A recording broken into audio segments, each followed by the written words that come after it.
G'day, Brennan here from the Cargo Bike crew with part 2 of our Tern GSD Gen 3 series, and this time around we're going to do a range test and see what happens when the battery gets down to 0%. Now, it'll be a bit boring just riding around here to get the battery down, so let's go and plan something a little bit more interesting. Let's go. The GSD has dual battery slots, so Tern Australia has hooked us up with an extra 725 watt hour battery to make things more interesting. The new auto mode on the smart system should give me good range while providing extra boost on those hills. And I want to check out some new bike infrastructure around Melbourne, so I'll get the navigation going on the Komoot screen too. As standard, the Gen 3 S10 comes fitted with a single 545 watt hour Bosch power pack. I could go on about battery density and system efficiency, etc., but here's the headline. Just riding to and from work, I'm getting 47 k's on turbo mode compared to about 40 k's on the Gen 2. So that's about 16% more range for 9% more capacity. Keeping in mind, e-bike range varies a lot depending on bike setup, load, wind direction, speed, etc. Bosch has an interactive range calculator with all these factors. It's pretty fun to set up different bikes. So for my big test, I'm going to ride in auto mode, speed around 22 k's an hour, and let's say 120 kilos total. Thanks for having my bike. Here's my system. We've got 2 bike. We've got the power line motor. So let's go to 555 battery first. Not see my toes and umbrella. And then we'll go hilly, light winds, mostly. That's all. So you can only choose the same battery, but two 545s gives me 110 k's of range. And then if I go to two 725s, that gives me 148 k's of range. So average of that is around 130 k's. All right, last thing to do is set a route. Like I said, I want to do it completely off-road. I'm on Komoot here, so I've got my Mega Melbourne off-road loop. I'll post it below if you want to ride it too. So Komoot is actually linked to my Flow account. So once it's saved, it gets automatically pushed to the app. And then on the Komoot 300, you can hopefully get turn-by-turn navigation on the screen. Alright, I'm starting here in Mordialloc, a bayside suburb, approximately 25 k's from the Melbourne CBD. It's a 45-minute train ride from Flinders Street Station down to Frankston Line. From here there are heaps of shared paths, the Bay Trail running along the beach to Port Melbourne, Mordy Creek Trail which can take you further inland. I'm going to be doing none of these, so I'm going to head along the Long Beach Trail heading towards Patterson River. Okay, I've jumped into the app, click on plan and then my routes, choose the Mega Melbourne loop, and I realised I've got some manual off-road segments in here so I can't do the turn by turn. Anyway, click go and here's the course on the screen. Sorry about the focus issues here, but yeah, you can just follow the line along. Yeah, it stays operating in the background, so you can just click back and forth between any of the pages.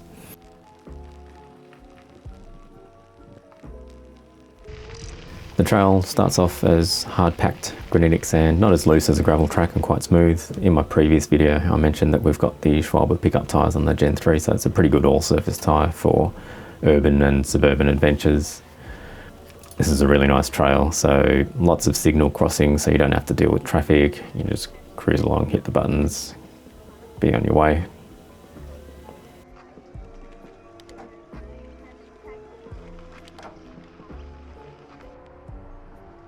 Alright, we've made it to the Patterson River under the Mornington Peninsula Freeway here. We're going to head north on the Dandenong Creek Trail, which follows the creek almost all the way to Mount Dandenong. From here you can also head further south along the Peninsula Link Trail here, so just up here, shared path all the way to Murdoch or Hastings.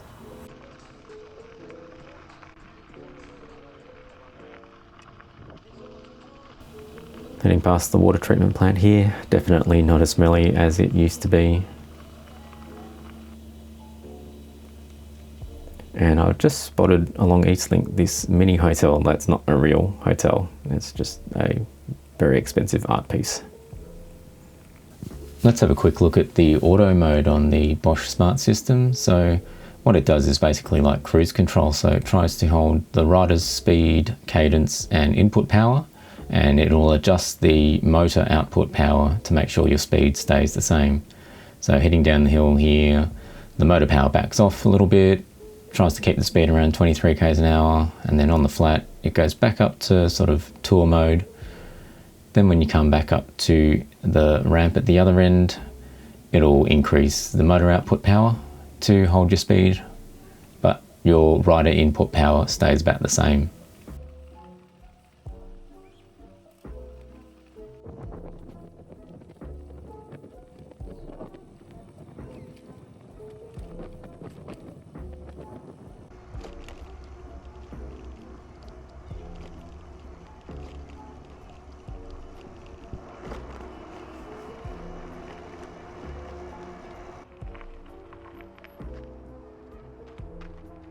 After passing through the industrial area of Dandenong South, we've come to another important intersection. Let's do a quick check. We've done 20 k's up to this point and 129 k's range remaining.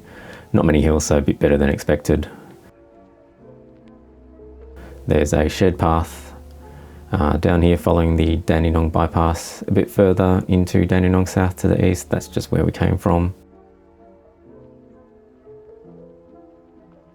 The Dandenong Creek Trail continues up to the right, and we've got some super noisy corellas up here in the tree.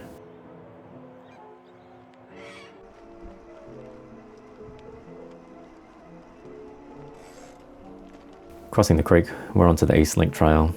This is a sealed concrete path that follows closely along the East Link Tollway. Apparently it's the longest sealed shared path in Melbourne. Smoother paths mean less rolling resistance, so we should get a bit more range on these concrete paths. Here at Yarraman Station, getting right into suburbia, we got to head up this ramp here, but you could also follow the Gerring Trail fully off-road to Caulfield. Heading over the tracks, it's quite narrow and technically walking only, so we've got walk assist mode here, easy to activate. Stand next to the bike, hold the minus key, it'll start slowly moving the bike forwards, and you can click up a few gears to go faster. And it's just super easy to get the bike over some steep climbs.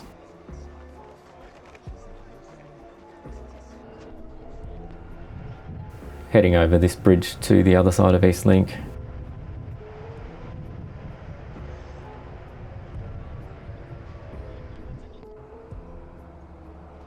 And another bridge here to avoid Princes Highway.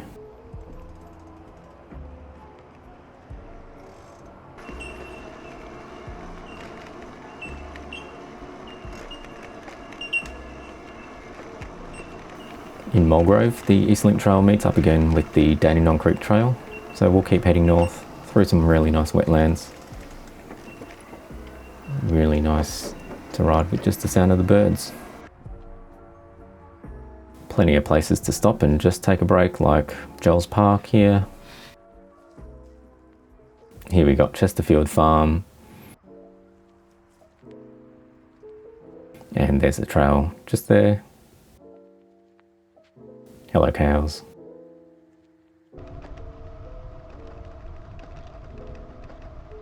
Alright, getting some good speed down this hill, heading down towards Bearwood Highway.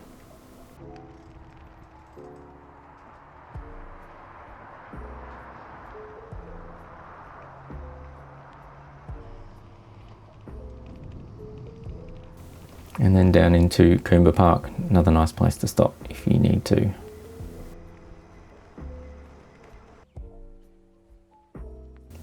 We've got Winton Wetlands, another nice place to have a look around.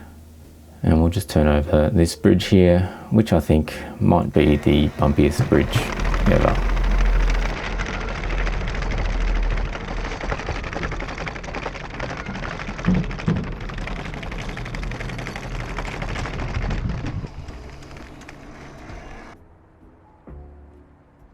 And we're at the highest elevation of our ride today in Ringwood, crossing over the Maroondah Highway on this bridge.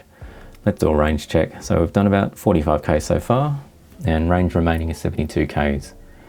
We're downhill on the way back, so hopefully we'll gain a bit more range.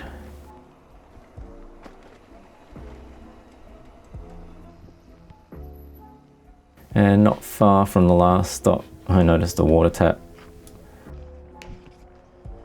There's a few dotted along this trail, so time for a quick refill.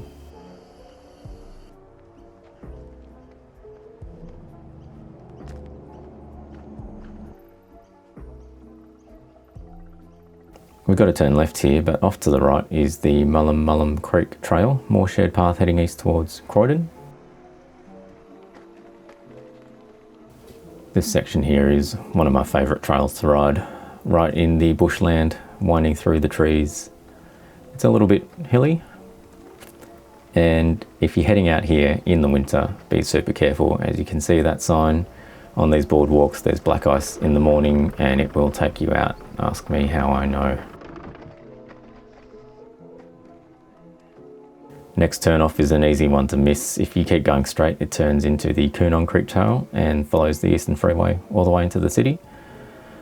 Let's follow the Mullum Trail and head towards where I grew up riding bikes as a kid.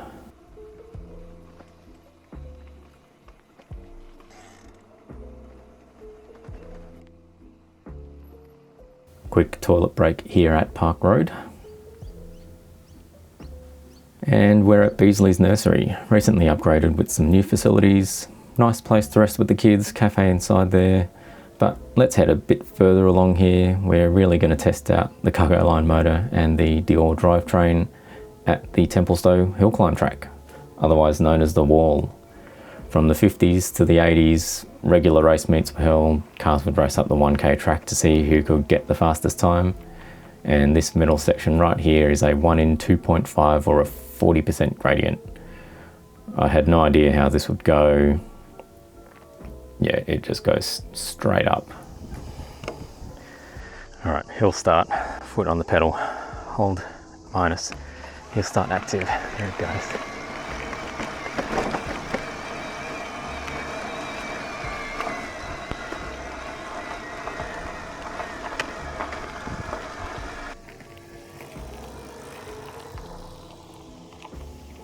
Okay, so it was going all right until I ran over that stick right there, lost traction and just couldn't get going again. All right, so we're stuck like this. Need walk assist. Roll backwards a bit and it holds it. There we go. Let's get up here. Nice views from the top though. To head back down, there's a little gravel track. It's a bit rutted and slippery these days. Used to take my mountain bike down here. ABS brakes really getting the work out, using up all 80 mil of front suspension and that thud buster seat post keeping things cushy.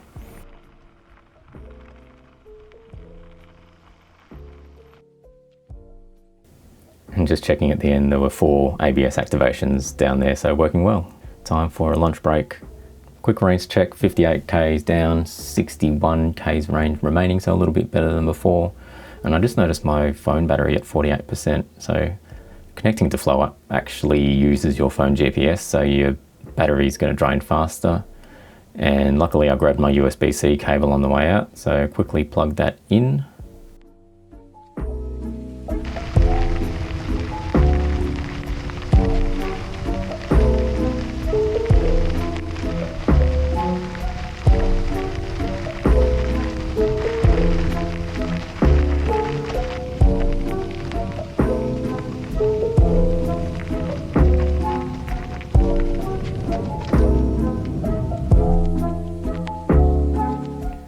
This is where the Mullum Creek meets the Yarra River and the trail changes names to the main Yarra Trail.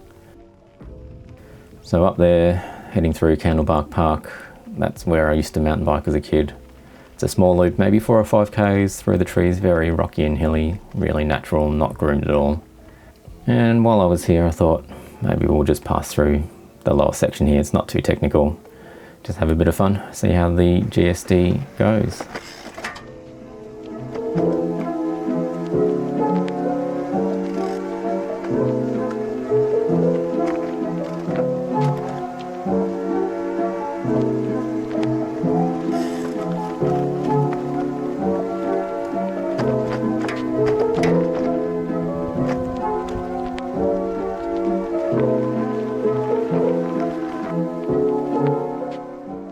And right next door is Westervolds Park, so this is lots of great parkland for picnics and a decent sealed loop for riding, rolling or walking, whatever you want to do. So let's keep following the trail, heading towards the city.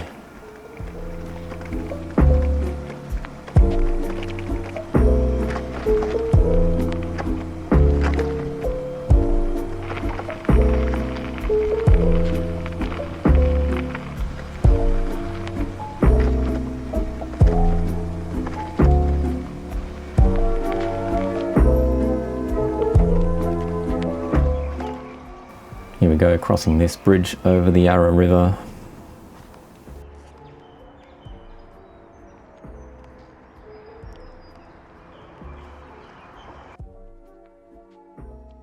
Here we are on the other side, and we've merged with the Koonong Trail, although this is still called the Main Yarra Trail.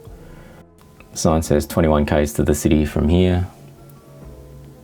Let's do a range check.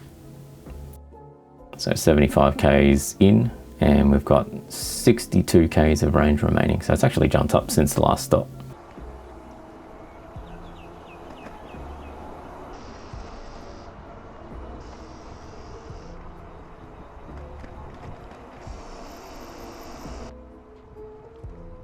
Coming down this hill, there are some trails to the right there. This is the Darabin Creek Trail, shared path heading a long way north through to the suburb of Epping. Alright, coming through Alphington, and we're getting really close to the city now. As we crest this hill, we get a really great view over the CBD, just through the trees there.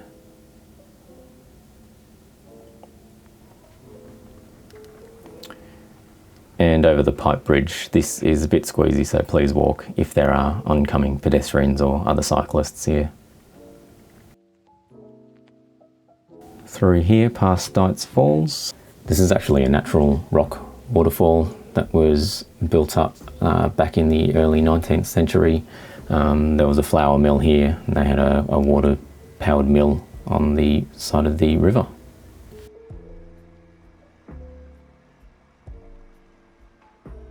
Past another popular spot, the Collingwood Children's Farm with a cafe if you think you need a break. Alright, another bit of new bike infrastructure. This brand new ramp just opened last month. Previously, to get to the Collins Bridge from the trail, you had to carry your bike up 42 steps. A little bit hard with a cargo bike or a pram or a wheelchair. I won't go into the detail, but 20 years of campaigning, 2 years of construction, and it's finally complete. Over this bridge and onto the next one.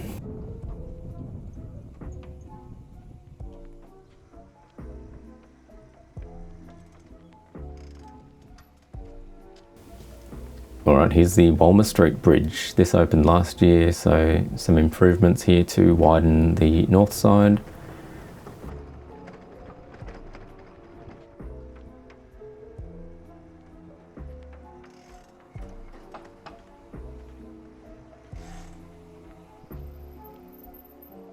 And then they've fixed up the steep, tight switchbacks to get back down to the river. Much nicer now.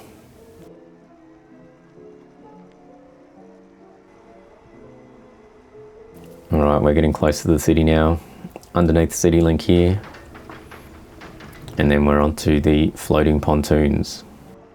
If you come down here at peak hour, you'll see huge numbers of super commuters heading into work or heading home.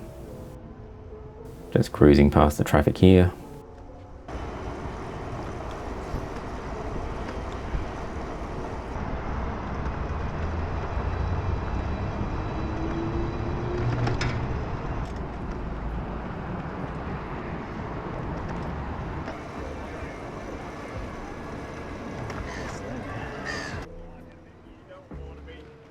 As we ride carefully down South Bank Promenade, I do wish there were a separate bike path here, as it's just hectic all the time, any time of day, weekday or weekend. But at least it's off-road. Finally down to Port Melbourne, a nice trail that follows the 109 tram line, heading past the tram depot here.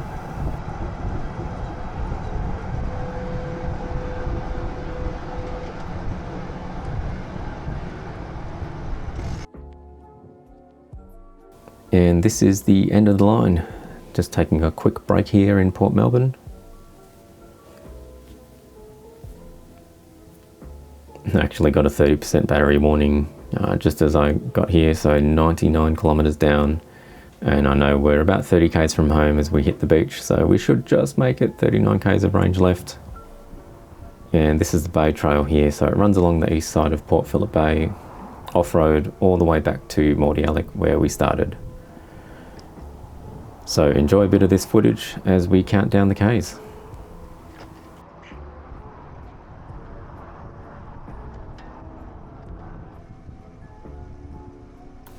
Actually, this is the only section of road that you have to ride on pretty much for the whole ride.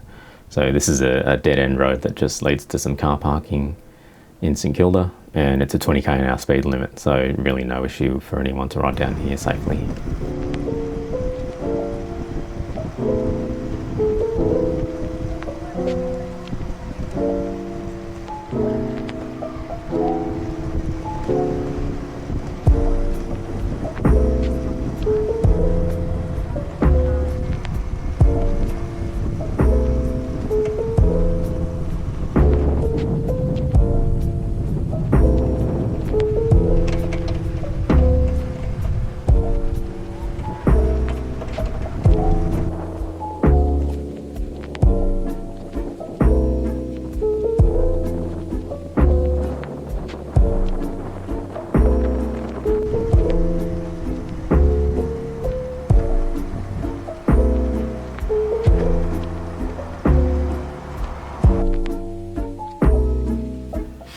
Alright, up here at Mentone Surf Life Saving Club, one last small hill before we roll down into Mordi.